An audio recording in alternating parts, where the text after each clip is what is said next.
Hi everyone, this is a reading, general reading for the 28th of March 2022, and it's for Libra. I myself am Libra. I'm Libra, Sun, Moon and Rising. So I am Libra, Libra, Libra. So this is going to be interesting. So it is a general reading, so just take what resonates, but it's going to be quite important to me, um, obviously.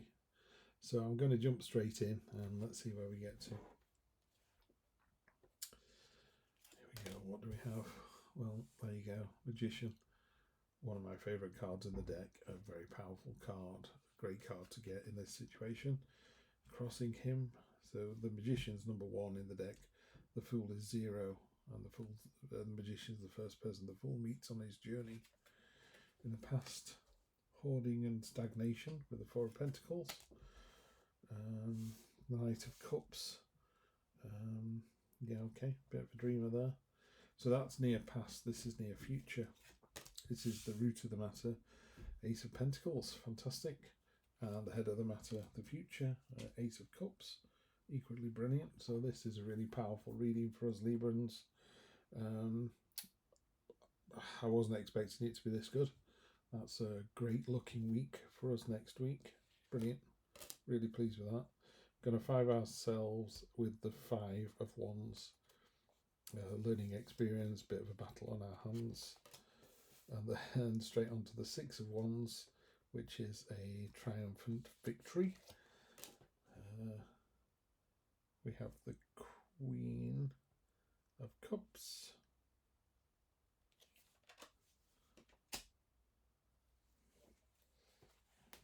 and the Queen of Pentacles to end on. Energy on the bottom of the deck. Queen of Wands. Wow, a lot of feminine energy here, which is great to see. Let's talk about this in a little bit more detail then. So basically, the situation next week is the Magician, which is as above, so below. We have all the skills we need to do the job, to do whatever is asked of us. So that's a really positive card. Then the thing that's crossing that, that's opposing that, is the Fool, which is basically jumping with both feet. You know, it's 0, it's all or nothing. I'd be happy to stop the reading on those 2 cards. You know, Magician and Fool, really good, really positive read. This is probably the best reading I've done today. Near past, we have the 4 of Pentacles, which is, you can see those coins there and how they're covered in vines, and the butterflies, which are about creative ideas and inspiration being trapped in a web.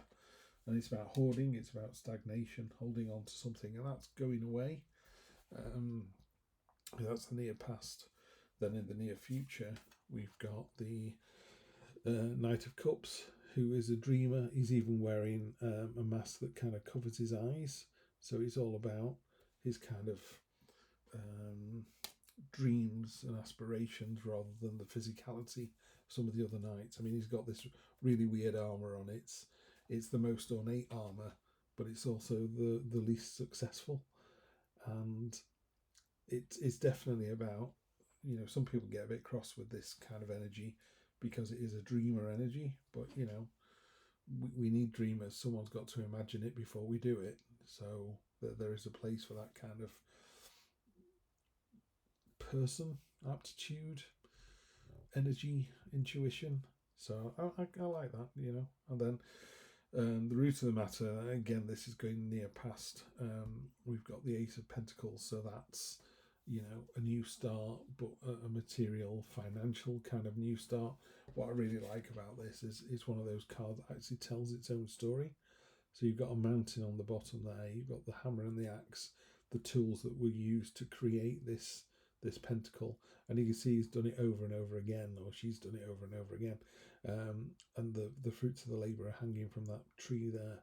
So you've got a great foundation, you've got the tools to do the job, and you're able to actually, you know, really crack on.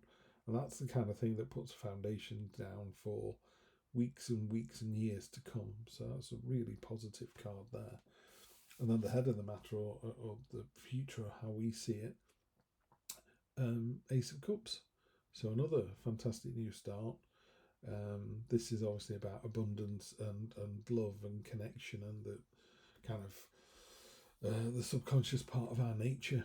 And you see the water from the cup is watering poppies, which are, you know, our sort of dreams and wishes, which do come true if we attend to them and water them. And then this dove is obviously very important. It's got a crown, so it is an important message, an important new start. That's a really nice set of cards there that bring us down to the Five of Wands. Five of Wands here is talking about there's a kind of a learning exercise, or there's a some drive and competition going on. Sometimes it's to do with a new person or a younger person coming in to change the dynamic, for better or worse. I mean, usually for the better. You know, so there's a challenge to the old order, to the old way of doing things, and then how other people see the situation is as a victory. You know, it's a fantastic card, this one as well. So the lion has eaten the hunter. The knife is embedded in the ground as an end to hostilities, because obviously the threat's gone. And there's all these banners waving behind the lion. You know, it's a triumphant victory. What it does warn us, though, is that it's only temporary. You know, so by all means, take the victory, celebrate the victory, but then it's time to move on. And then we've got this fantastic kind of end, which is 3 queens out of 4. You know, so you've got the first, the Queen of Cups. There she is. Beautiful looking card as well. I mean, this queen is she's flirty, attractive, attractive to all. You know, and it's about following your heart. She's manifesting these angel fish out of nothing, and she's doing it over and over again, so they form a crown above her head. Then you've got the koi carp down at the bottom, which is male and female energy in perfect harmony. So a very harmonious card, this. And given that it's sat in our hopes and fears, I think it's you know, it's hope, isn't it, that we can take both sides of our nature, the masculine and the feminine, and the subconscious and the conscious, and actually take all the good bits of all those sides and do something with them. And then the outcome is the Queen of Pentacles. The Queen of Pentacles, you know, if you look at that there, where she's got the bird and the snake around one of the pentacles there, they're in a safe place. They're normally predators to each other, but she is able to sort of bring everything under one roof into a safe environment. So she's very trusting and very trustworthy. So yeah, in a relationship, this is great. In a career, this is great. This is a fantastic end to the week, I would have thought. And then we've got this lovely Queen of Wands as well.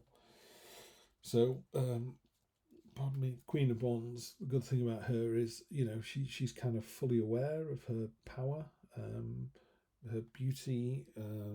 She's bright, she's confident, she's optimistic. You know, it's all the good stuff in the Wands. So to me, quite why it's all 3 queens like it is. We had it in another reading as well. There's only the Queen of Swords that didn't come up. But it's a really positive, it's a solid reading. Got everything we need to do the job this week, or everything we need in a relationship. It's all there for us. This is inviting us to, okay, you know, if someone was looking for love, I suppose I would say, you have everything you need here with the Magician. Take that leap of faith, jump in, go out on a date. You know, this kind of stagnation and should I, shouldn't I is going away.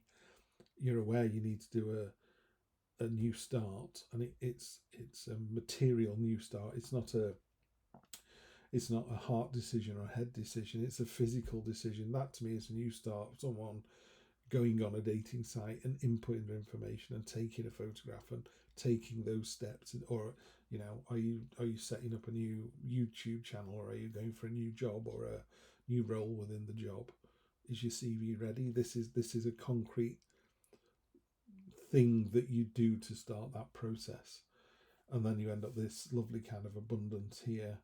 And yeah, you know, Librans are dreamers. There's nothing wrong with that. So you got a new start. This person, the Knight of Cups down here, is quite a fey individual. You know, is definitely someone who lives in dreams and instinct, and there's nothing wrong with that. You've got the material bit here that's covered off. Give yourself some free reign to do this down here. That's really nice. I don't see that as any kind of challenge. I just see that as a learning exercise. I think if there was somebody new or young involved in this area here, they would be looking to you to help them fight. You know, the good thing about this card is you're the one in the middle, and everyone else is just breaking against you. You know, you're the lighthouse in the storm on this. Not, in fact, lighthouse in the storm is really good, because the lighthouse isn't upset by the storm, and the storms aren't upset with the lighthouse. The storm's been a storm, the lighthouse has been a lighthouse, and one's crashing against the other. The storms will ebb and flow and go away, and the lighthouse will still be standing there. That's you, you'll still be standing there. And then, like I say, small victory, and then these beautiful queens all at the top there that are, you know, bright, optimistic, generous, trusting, trustworthy, you know, all the good stuff that you know, our better selves can be. So I think, yeah, we're in for a really good week, Librans. So enjoy this one. I'll see you for the next one.